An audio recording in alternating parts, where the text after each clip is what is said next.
अस्सलाम वालेकुम व्यूअर्स, क्या हाल है आप लोगों के? कैसे हैं आप लोग? Welcome to my YouTube channel vision with Kamran Khan. आज का हमारा टॉपिक है वापडा के जो अजीबो गरीब किस्म के कानून जो अब हमारे सामने आ रहे हैं। और इसके साथ साथ अगर आपका बिल 25,000 से अबव आता है तो उसके ऊपर आप 3 से 4,000 रुपए का डिस्काउंट कैसे हासिल कर सकते हैं, वो भी घर बैठे, ऑफिस या दफ्तर की चक्कर काटे बगैर।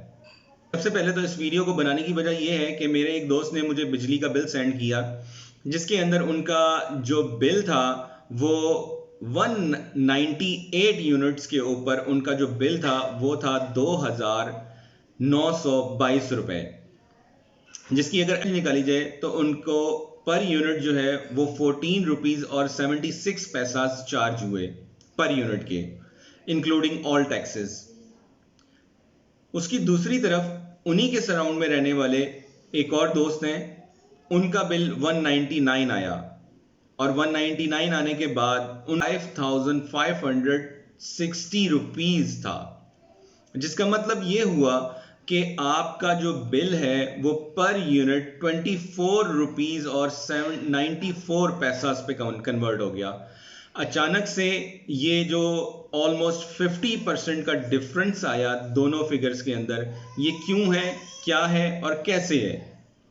इसका जवाब तो कोई भी नहीं दे सकता, क्योंकि ये कानून अगर इंसानियत के हिसाब से बनाए जा रहे होते तो कभी ऐसा ना होता, लेकिन ये इंसानियत के बिल्कुल खिलाफ बनाए जा रहे हैं। क्योंकि बैनुल अक़वामी इदारों के अंदर बताया ये जा रहा है कि पिछले एक साल के अंदर 10 करोड़ से ज्यादा लोग इस टाइम सतह गुर्बत की लकीर से नीचे आ चुके हुए हैं। सतह गुर्बत की लकीर से नीचे आने का मतलब ये हुआ कि अगर कोई घर वापडा का सारिफ सिर्फ अपने घर में एक फ्रिज, 2 पंखे, एक टीवी और 4-5 लाइटें इस्तेमाल करेगा तो उसका बिल भी कमो बेश 300 यूनिट से अबव चला जाएगा। तो हैरानकुन तौर पे 199 यूनिट्स का बिल 5,560 रुपए कैसे हो सकता है, और ये 27 रुपए पर यूनिट क्यों चार्ज किया जा रहा है, इसका कुछ समझ नहीं आ रहा। जबकि दूसरी तरफ अगर देखा जाए तो अशराफिया के लिए बहुत ही अच्छे अच्छे कानून बनाए जा रहे हैं, जो कि उनको बहुत ज़्यादा रिलीफ दी जा रही है। जैसे अगर किसी गवर्नमेंट इदारे के अंदर कोई बंदा है और अच्छी सीट पे है तो उसको वैसे ही 1,000, 2,000, 300, 400, 500 यूनिट्स जो है वो वैसे ही फ्री मिल जाते हैं। कोई उसको एफर्ट करने की जरूरत नहीं है, सिर्फ सीट पे जाके बैठना है उसने, और सीट कैसे मिलती है वो तो आप लोगों को पता ही है। अच्छा, इसके साथ साथ एक मजे की बात आप लोगों को बताऊं कि हमारे मीटर के ऊपर तकरीबन 3 से 4 लाइटें जो हैं वो कॉन्टिन्यूसली ब्लिंक कर रही होती हैं। कभी कोई लाइट ब्लिंक कर रही होगी, कभी कोई लाइट ब्लिंक कर रही होगी। तो लाजमी तौर पे जो 2 लाइटें हैं, एक कॉन्टिन्यूसली जल रही होगी और एक जो है वो ब्लिंक कर रही होगी।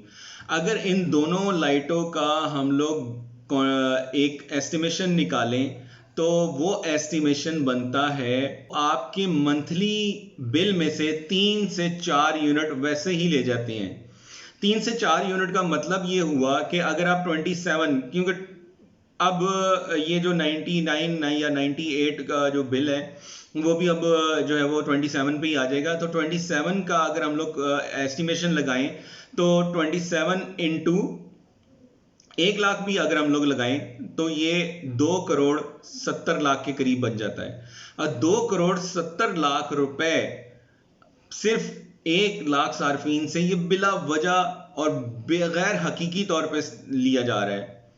तो पाकिस्तान के अंदर कितने मीटर्स लगे हुए, कितनी आवाम है, 22 करोड़ आवाम, 24 करोड़ आवाम के अंदर जो यूनिट अगर उसको मल्टीप्लाई किया जाए तो ये तो अरबों खरबों में सिर्फ और सिर्फ इतने से उसका लेके जा रहे हैं। सिर्फ 2 लाइटों का अरबों खरबों में कमा रहे हैं। और उसके बाद दूसरी तरफ देखा जाए तो ये जो पर यूनिट का डिफरेंस डाल के ये लोग हमसे ले रहे हैं वो भी कहां पे पहुंचा हुआ है। और तीसरी बात कि आपका बिल अगर जो है वो 300 यूनिट से अबव चला जाएगा तो आपको एक और टैक्स पड़ जाएगा। 300 से अबव चला जाएगा तो आपका जो बिल है वो वैसे ही ऑटोमेटिकली जो आना है बिल वो तो आएगा ही, प्लस उसके अंदर एडिशनल चार्जेस आ जाएंगे 2 से 2,500 रुपए अलग से